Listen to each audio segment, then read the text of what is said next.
ক্ষমতাচ্যুত প্রধানমন্ত্রী শেখ হাসিনাকে গ্রেপ্তার করতে ইন্টারপোলের মাধ্যমে রেড অ্যালার্ট জারি করা হয়েছে বলে জানিয়েছেন আইন উপদেষ্টা আসিফ নজরুল। বিকেলে সচিবালয়ে আয়োজিত সংবাদ সম্মেলনে সাংবাদিকদের প্রশ্নের জবাবে একথা জানান তিনি। শেখ হাসিনাকে ভারত ফেরত না দিলে সেটি প্রত্যর্পণ চুক্তির লঙ্ঘন হবে বলে জানান আইন উপদেষ্টা। ফেব্রুয়ারির মধ্যেই ২৫০০ গায়েবী রাজনৈতিক হয়রানিমূলক মামলা প্রত্যাহারের ঘোষণাও দেন আসিফ নজরুল। আরও জানাচ্ছেন রাকিব হাসান। সচিবালয় আইন মন্ত্রণালয়ের সভাকক্ষে আয়োজিত সংবাদ সম্মেলনে সমসাময়িক বিষয় নিয়ে কথা বলেন আইন উপদেষ্টা আসিফ নজরুল। তিনি জানান, দেশের ২৫ জেলায় ২৫০০ গায়েবী মামলা চিহ্নিত করেছে অন্তর্বর্তীকালীন সরকার, যা প্রত্যাহার করা হবে ফেব্রুয়ারির মধ্যে। আমরা সাইবার আইনের অধীনে যে স্পিচ অফেন্স আছে সেই মামলাগুলো প্রত্যাহারের উদ্যোগ অলরেডি গ্রহণ করেছি।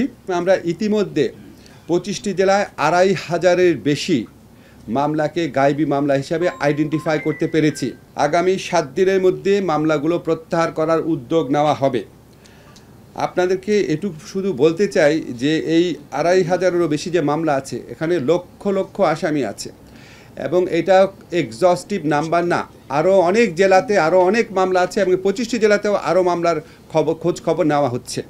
তো আমরা আশা করছি আমরা ফেব্রুয়ারির মধ্যে গায়েবী মামলা প্রত্যাহারের কাজ সম্পন্ন করতে পারব। উপদেষ্টা জানান, উচ্চ আদালতের স্বচ্ছ প্রক্রিয়া বিচারক নিয়োগে আইন করা হয়েছে। গঠন করা হয়েছে ৬ সদস্যের একটি supreme judicial appointment council. Supreme কোর্টে বিচারক নিয়োগ অধ্যাদেশ ২০২৫ আজকে গেজেট নোটিফিকেশন হয়েছে। একটা স্বচ্ছ এবং একটা জবাবদিহিমূলক প্রক্রিয়ার মাধ্যমে উচ্চ আদালতের বিচারকরা নিয়োগ হবেন। আমরা আশা করছি উচ্চ আদালতের পক্ষ থেকে উদ্যোগ গ্রহণ করা হলে আগামী ৩ মাসের মধ্যে আমরা হাইকোর্টে যে পরবর্তী নিয়োগ আছে সেখানে আমরা আগের যে কোনো আমলের চেয়ে একটা বেটার নিয়োগ প্রক্রিয়ার মাধ্যমে উচ্চ আদালতে বিচারক নিয়োগ দিতে পারবো।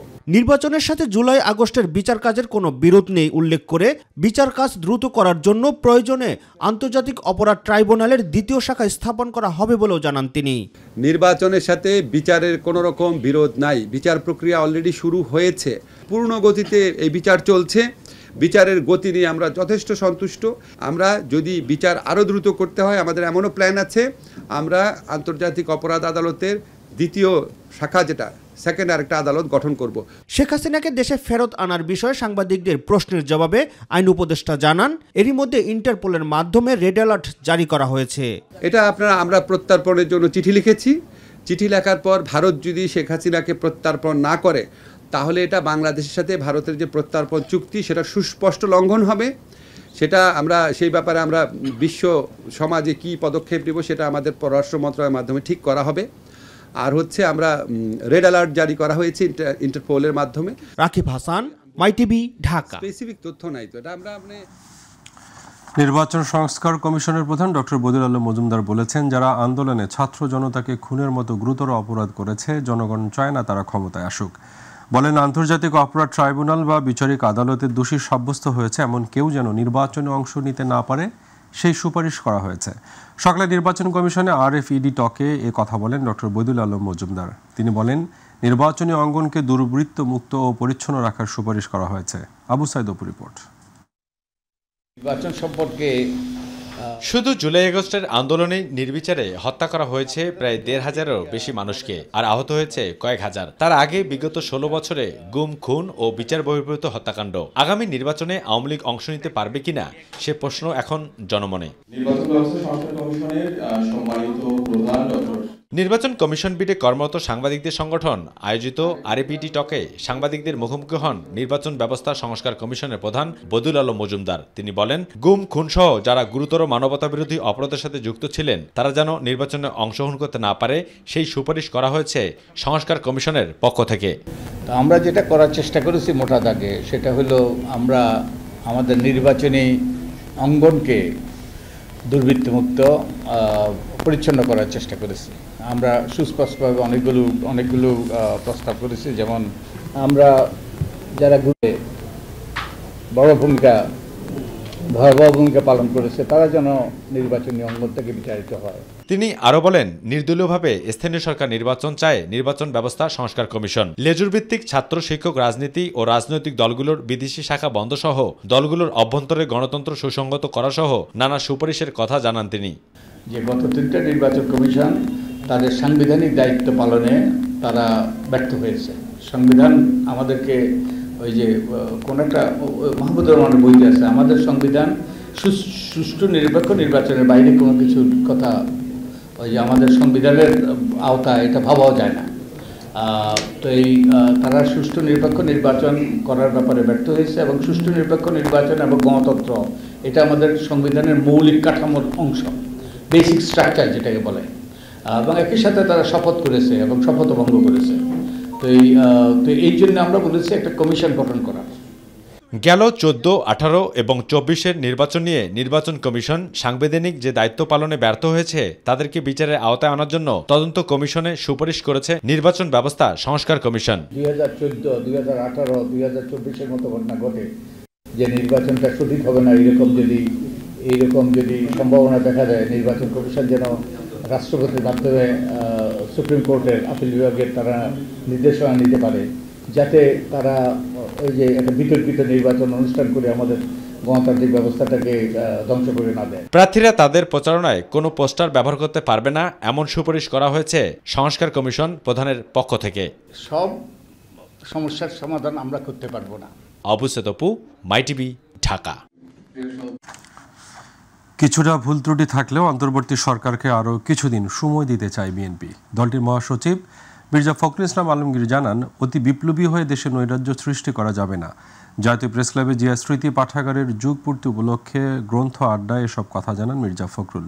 এদিকে যশোরে এক মতবিনিময় সভায় বিএনপির স্থায়ী কমিটির সদস্য আমির খসরু মাহমুদ জানান, সংস্কারের ব্যাপারে কারো কাছ থেকে ছবক নেওয়া লাগবে না বিএনপির। এস.এম. আরিফের রিপোর্ট। যশোর চেম্বার অব কমার্সের আয়োজনে খুলনা বিভাগের অর্থনীতি পুনরুদ্ধারে রাজনৈতিক অঙ্গীকার শীর্ষক এই মতবিনিময় সভা। প্রধান অতিথির বক্তব্যে বিএনপির স্থায়ী কমিটির সদস্য আমির খসরু মাহমুদ জানান, স্বাধীনতার পর দেশে যে সংস্কার হয়েছে তার 90 ভাগই করেছে বিএনপি। বিএনপি একমাত্র দল যেটা বাংলাদেশ স্বাধীন হওয়ার পর থেকে 90% সংস্কার যা করা হয়েছে সেটা বিএনপি করেছে বাংলাদেশে। সুতরাং বিএনপিকে সংস্কারের ব্যাপারে কারো কাছ থেকে সবক নেওয়ার দরকার হবে না ইনশাআল্লাহ। এদিকে জাতীয় প্রেস ক্লাবে জিয়া স্মৃতি পাঠাগারের যুগপূর্তি উপলক্ষে গ্রন্থ আড্ডায় বিএনপি মহাসচিব মির্জা ফখরুল ইসলাম আলমগীর জানান, অভিজ্ঞতা না থাকায় কিছুটা ভুল ত্রুটি হচ্ছে অন্তর্বর্তী সরকারের। আমাদের প্রত্যাশা অনেক, কিন্তু ধৈর্য একেবারেই কম। এই তো মাত্র কয়েকটা মাস হয়েছে, এর মধ্যে সব পাগল হয়ে গেছি আমরা। এবং দেখেন আমাদের এই সরকার অনেক ভুল ত্রুটি করছে, ভুল তো করবেই, তারা তার সরকারে ছিল না, রাজনীতি করেনি, রাজনীতির বিষয় তারা অতটা জানেও না, বোঝেও না, তাই না? তো তাদেরকে তো সেই সময়টুকু সুযোগ দিতে হবে। প্রতিদিন আপনার এখন বার হচ্ছে আপনার মিছিল, দাবি দাওয়া সব বেড়ে গেছে। একদিন কোথায় ছিলে বাবা? ন্যূনতম সংস্কার করে নির্বাচন দিতে হবে উল্লেখ করে বিএনপি মহাসচিব বলেছেন, অনির্বাচিত সরকারের চেয়ে নির্বাচিত সরকারের গ্রহণযোগ্যতা বেশি। ন্যূনতম যে সংস্কারটা প্রয়োজন সেটা করে নিয়ে নির্বাচিত করলে সমস্যাটা অনেকটা সমাধান হবে। এস.এম. আরিফ, মাইটিভি, ঢাকা। বলে আমার কাছে মনে হয় না। আগে গণহত্যার বিচার হবে, তারপর দেশের মানুষ বিবেচনা করবে আওয়ামী লীগ নির্বাচনে অংশ নিতে পারবে কি পারবে না, এমন মন্তব্য করেছেন জামায়াতে ইসলামীর আমির ডাক্তার শফিকুর রহমান। বরিশালে জামায়াতের কর্মী সমাবেশে তিনি মন্তব্য করেন। জামায়াত আমির বলেন, আওয়ামী লীগ কোনো রাজনৈতিক দল নয়, একটি গণহত্যাকারী সিন্ডিকেট। ইউসুফ আলী রিপোর্ট।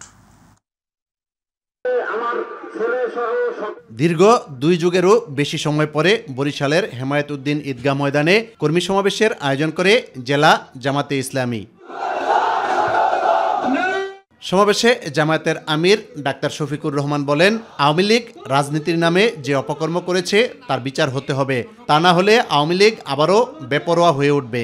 এখন কেউ কেউ আমাদের কাছে জানতে চান, আগামীতে সুষ্ঠু নির্বাচন হলে ওই গণহত্যাকারী দল বাংলাদেশের নির্বাচনে অংশগ্রহণ করতে পারবে কি? আমরা বলি আগে গণহত্যার বিচারটা হোক, ক্ষতিগ্রস্ত লোকেরা আগে তাদের ইনসাফটা পাক, তারপরে তারাই রায় দিবে যে ওনারা এই দেশে রাজনীতি করার অধিকার রাখেন।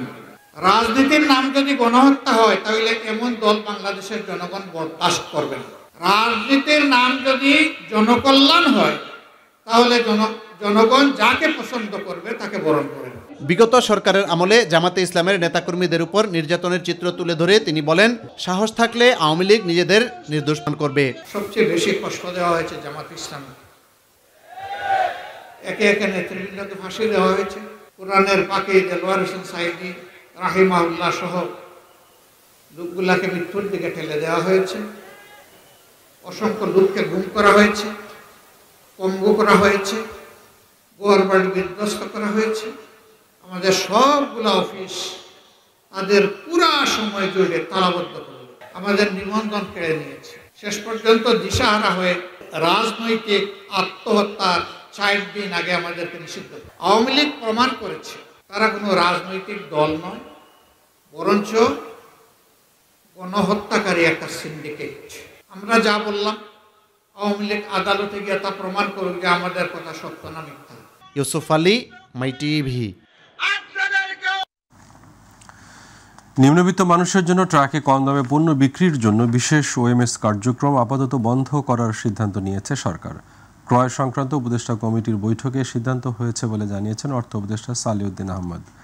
এই কার্যক্রমের সুবিধাভোগী ছিল প্রায় 8 লাখ মানুষ। সচিবালয়ে ক্রয় সংক্রান্ত উপদেষ্টা কমিটির বৈঠক অনুষ্ঠিত হয়।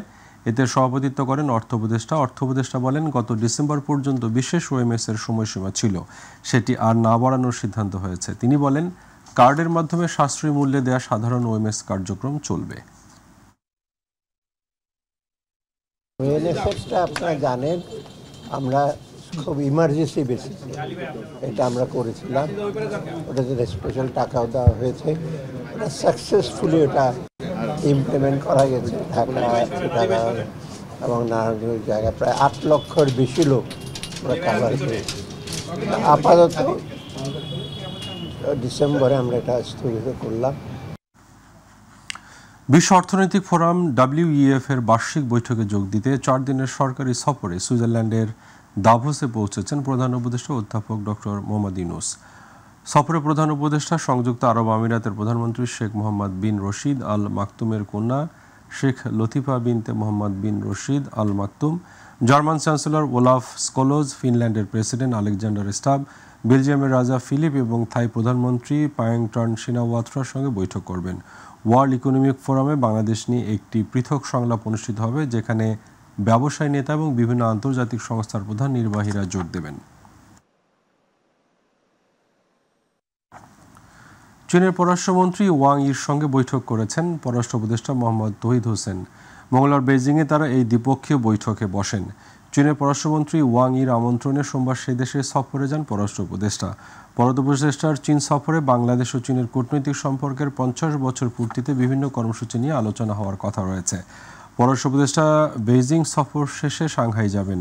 3 দিনের সফর শেষে আগামী 24 জানুয়ারি পররাষ্ট্র উপদেষ্টার দেশে ফিরবেন।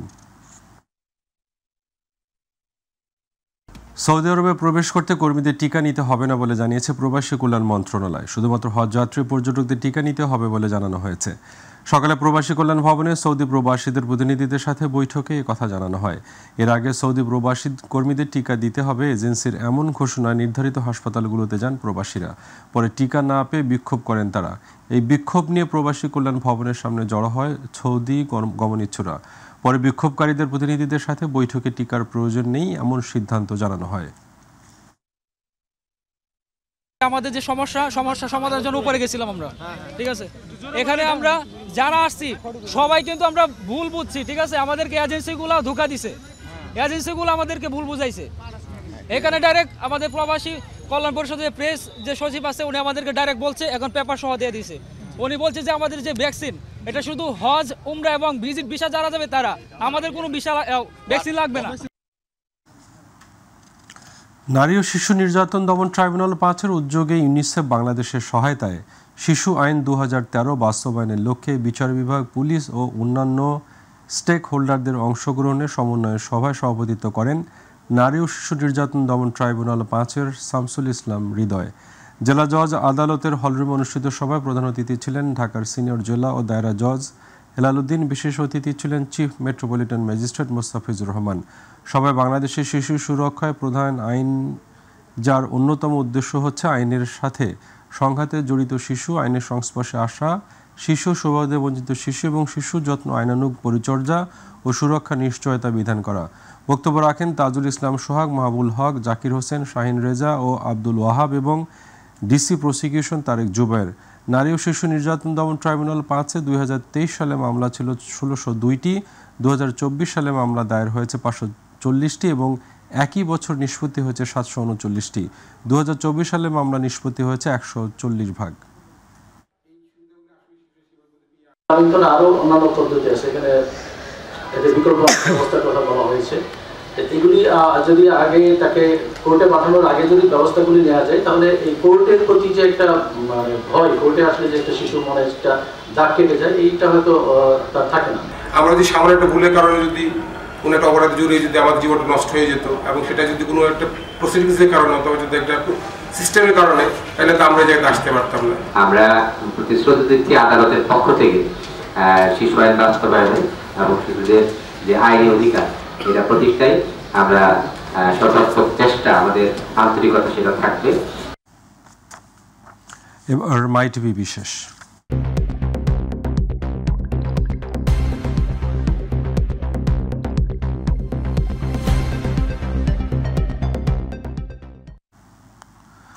রাজধানীতে বেড়েই চলছে ছিনতাই, আতঙ্কে দিন কাটছে নগরবাসীর। আইন শৃঙ্খলা বাহিনী অতীতের মতো সোচ্চার না থাকায় ছিনতাই বাড়ছে বলে মন্তব্য করছেন অপরাধ বিশেষজ্ঞরা।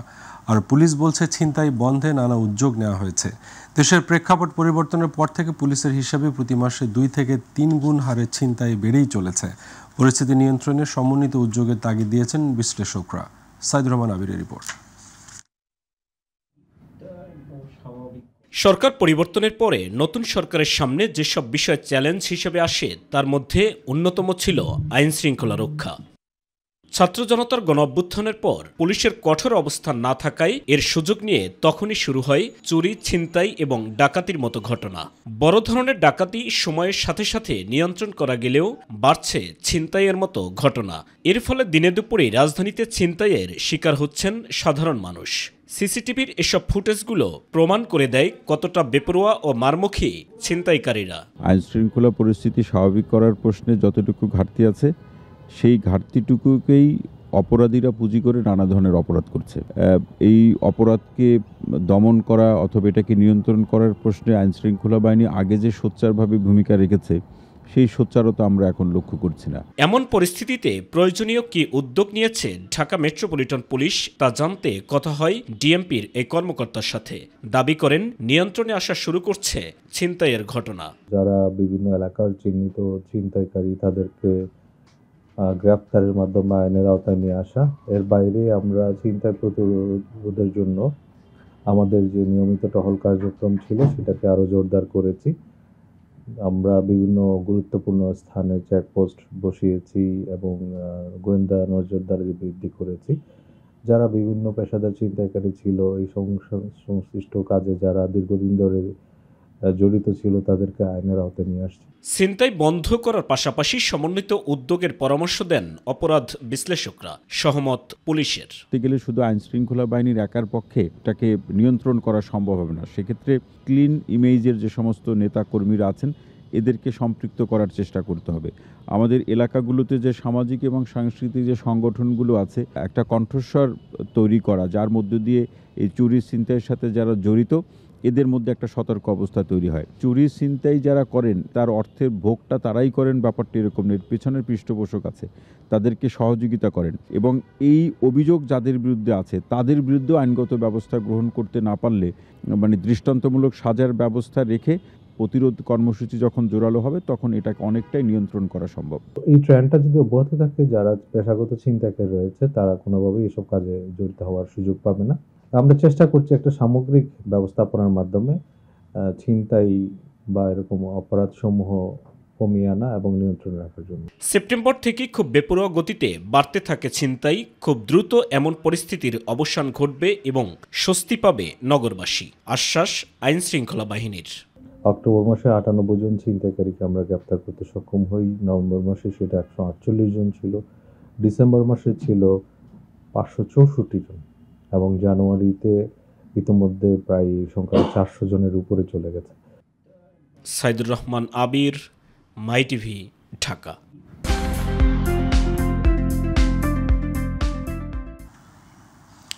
মানব পাচার ও স্ট্যাম্প জালিয়াতির অভিযোগে ৩ বাংলাদেশিকে গ্রেপ্তার করেছে কুয়েতের স্বরাষ্ট্র মন্ত্রণালয়।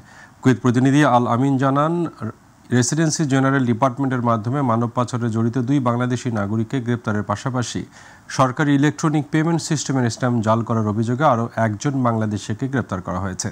General directorate of security relations এক বিবৃতিতে জানায়, মানব পাচারের সঙ্গে জড়িত 2 ব্যক্তি বাংলাদেশিদের কাছ থেকে প্রতি ভিসা বাবদ 1,700-1,900 দিনার পর্যন্ত ফি নিয়ে ভিসা বিক্রি করেন বলে স্বীকার করেন। তৃতীয় সন্দেহভাজন ব্যক্তিকে সরকারি ইলেকট্রনিক পেমেন্ট সিস্টেমের জন্য জাল স্ট্যাম্প তৈরিতে জড়িত থাকার বিষয়ে তথ্যের ভিত্তিতে গ্রেপ্তার করা হয়েছে। তার কাছ থেকে প্রচুর পরিমাণ জাল স্ট্যাম্প উদ্ধার করা হয়েছে, তবে গ্রেপ্তার বাংলাদেশিদের পরিচয় জানানো হয়নি। স্বরাষ্ট্র মন্ত্রণালয় নিশ্চিত করেছে গ্রেপ্তারদের বিরুদ্ধে যথাযথ আইন ব্যবস্থা নেওয়া হয়েছে।